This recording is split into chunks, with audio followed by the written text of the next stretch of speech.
As the weather warms up, more people will be hitting the links.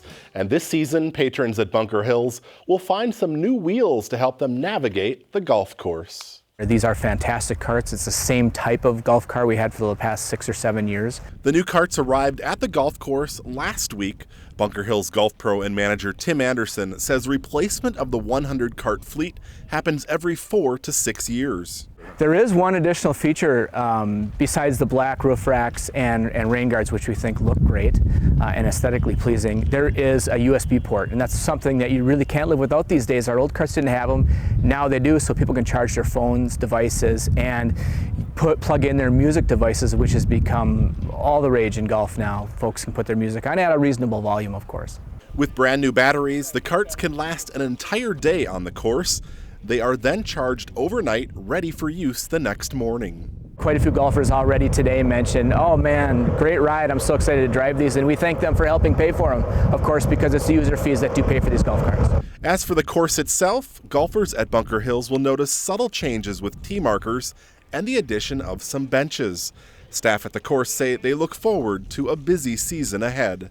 You know, I just want to say, to everybody who's wondering, hey, golf looks like something I might want to try. Please come up to Bunker Hills and let us know you're interested in getting into golf. We'll show you the ropes, and we'll show you around. It's a fantastic facility. Of course, I'm biased. It's the City of Coon Rapids facility, and we're here to bring as many folks in and have them enjoy the place as possible.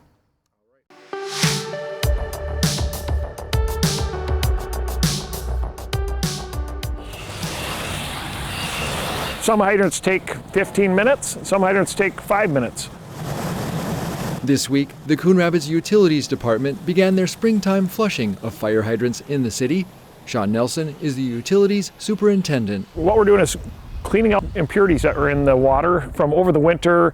Water gets kind of stagnant. We can get some iron, magnesium, iron that's in the water a little bit too. That's kind of that brownish tint that you see in the water. Nelson says, despite the color, the water is safe to drink. Each year, utility crews flush half of the city's hydrants. Using Highway 10 as a dividing line, this year the focus is on hydrants which fall on the north side. We're going through roughly about a little over 1,600 to 1,700. They use a systematic approach when it comes to flushing hydrants. Starting near the city's East Water Treatment Plant, they'll move from the hydrants on larger water lines to smaller ones. Because we want to pull that water, that clean water, out to those sources on the outer reaches of the city. Due to the number of hydrants, the work will take crews through next week to get the job done. The City of Coon Rapids performs the annual maintenance to maintain its high water quality. And to residents who may notice brown water running from their tap, Nelson offers this advice. If you run it for 5 minutes or something, 10 minutes, it should clean up. It just depends upon if you maybe were using your service at the time and it pulled that water when the guys were flushing and maybe it got a little brown water. It needs to clean out of your service line coming in, and with a small tap on your faucet, it might take a little longer. I'm Steve Antis reporting for Community Update.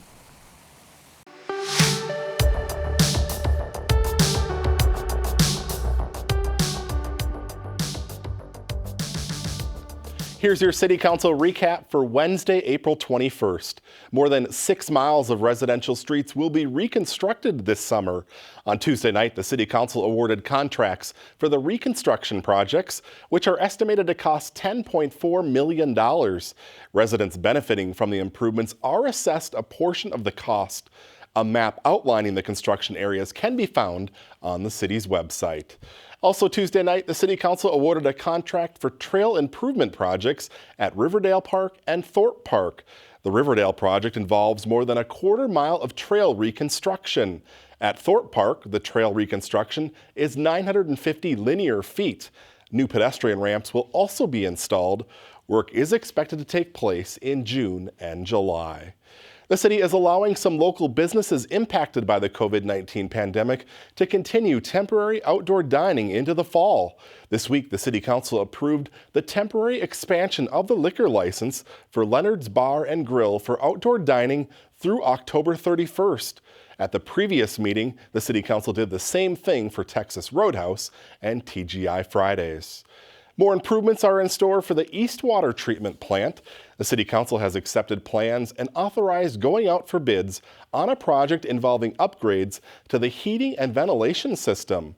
Earlier this month, the City Council awarded a contract for rehabilitation of the 5.5 million gallon ground reservoir. And that's some of the latest actions by the Coon Rapids City Council. You can stay up to date by checking out the full agendas online at coonrapidsmn.gov. The meetings are also live on cable and streamed on the CTN YouTube channel.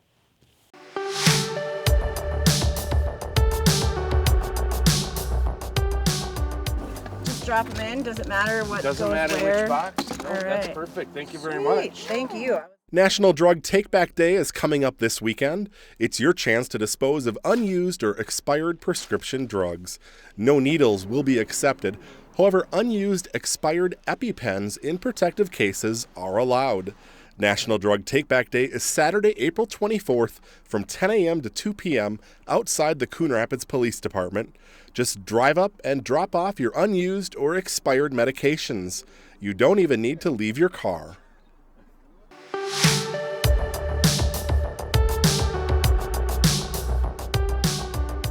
Looking for work? The City of Coon Rapids has several part-time and seasonal job openings. The positions include building support, ice center recreation worker, ice skating instructor, recreation on the spot leader, golf maintenance worker, park maintenance worker, street maintenance worker, and utilities maintenance worker. For more details or an application, log on to the city's website, coonrapidsmn.gov.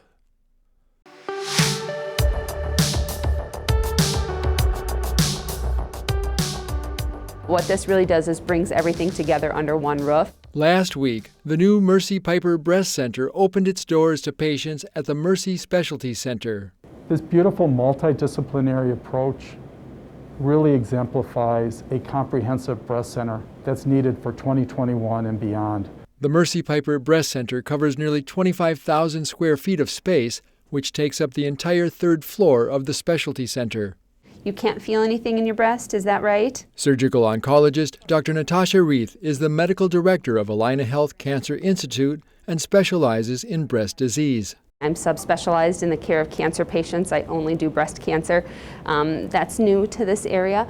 And again, we have specialized breast radiologists, advanced imaging. Comprehensive breast care starts with prevention screening, diagnostics, and management. Be it a diagnostic mammogram, a biopsy, a consultation with a surgeon or a medical oncologist, infusional services including administration of chemotherapeutic agents. There is a room dedicated to reading a patient's x-rays. We do have 3D mammography available, which is the most cutting-edge technology available for screening women for breast cancer. The goal is to bring advanced breast care to patients in Coon Rapids who often think they have to travel for care.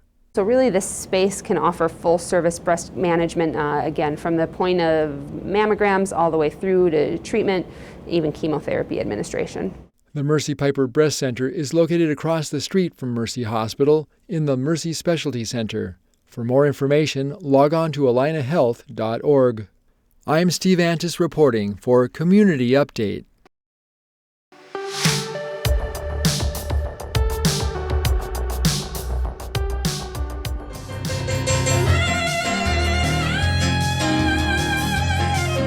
The Winter Concert Series, put on by the Coon Rapids Arts Commission, wrapped up last week. The group Coda took the stage in the Coon Rapids Civic Center on April 8th for the fourth and final concert. If you missed it, go to CTN Coon Rapids YouTube channel. There you can watch all 4 concerts from the Winter Series. The popular Summer Concert Series at the Coon Rapids Dam is now on deck. The country sounds of Sherwin-Linton kick things off on June 3rd. On June 10th, the Castaways take the stage with variety music.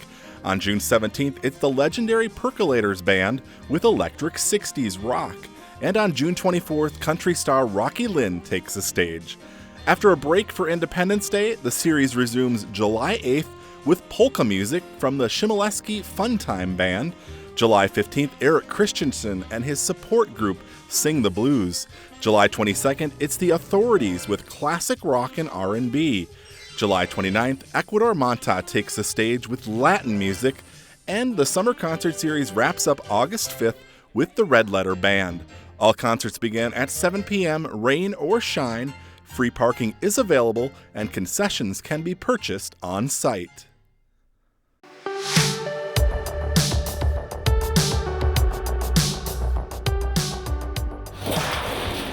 If you're new to the Coon Rapids Recycling Center, they have a friendly staff on duty ready to help guide you. Throws the stuff in there, the cardboard. The summer hours started this week, and visitors must still wear a mask.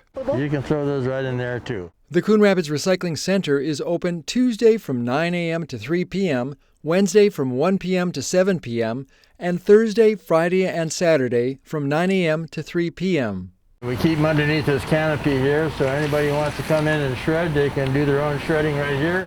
Self-serve paper shredding is open to the public outside of the building and when temperatures are above 40 degrees and dry. Coming up on Saturday, May 1st, there's a paper shredding event scheduled from 9 a.m. to noon. That's when they'll have a big truck on site, unload your paper, and do the shredding for you.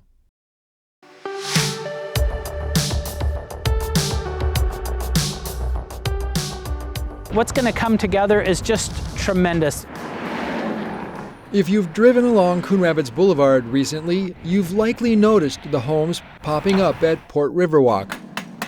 The builder, Coon Rapids-based Centra Homes, is building out the largest subdivision the city has seen in years. Here in Port Riverwalk, we have 3 different models. Centra Homes CFO David Patberg shared his company's vision for the neighborhood, which will be built out over the course of a few years. It really was a partnership with what the city wanted to be able to be built, us looking at what the buyers and the market might want to see, and having those 2 things come together to really have something that we see today with houses coming out of the ground. Inside the model homes, the floor plans are spacious. This model is called the Majestic. As built with the finished basement, has a little over 2,900 square feet with 3 finished bedrooms, 3.5 baths. Some of the lots can be built with a full basement. When complete, Port Riverwalk will have 136 detached townhomes, which according to Patberg will live much more like a single-family home. All of the houses in Port Riverwalk have an association that will take care of snow removal on your private driveway and on your sidewalks. It'll also take care of the lawn. We've constructed new streets, new utilities. Coon Rapids Economic Development Coordinator Matt Brown talked about some of the investments which the city's made toward the development of Port Riverwalk, including Coon Rapids Boulevard. The city's worked closely with the Anoka County Highway Department on some improvements that have included not only resurfacing the street and relocating some of the curb lines so it's in a slightly different location, but also we've been able to improve the pedestrian and bicycle infrastructure along that corridor. The city has also added ornamental lighting along the corridor. Some early residents to Port Riverwalk said they liked the neighborhood's location to the parks in Coon Rapids by way of the Coon Creek Regional Trail. So the Coon Creek Regional Trail runs really right through the site along Coon Rapids Boulevard. It extends to the north. You can bike really all the way up toward Bunker Hills. To the south, it goes right into the regional park, and you can walk or bike across the dam into Brooklyn Park and get connected with all the regional trails on that side of the river. For those who may be interested in taking a tour inside any of the models, Centra Homes has options for how you can view them. Now they can show up here and walk the house with you, but if you have concerns, we can let you in remotely and they can show you around, explain to you what's going on and the features of the house. Right now, the city's approved 3 different final plats for the project. The 3rd edition will include 15 of the row-style court homes. And so this summer we'll do a little bit more street work, bring on another group of lots that are those court home lots and be able to continue to build on it. Centra Homes has at least one more phase of homes they plan to start next year. At that time, they'll be back before the City Council for the 4th edition to get those approvals and to open the way for the last group of lots. I'm Steve Antis reporting for Community Update.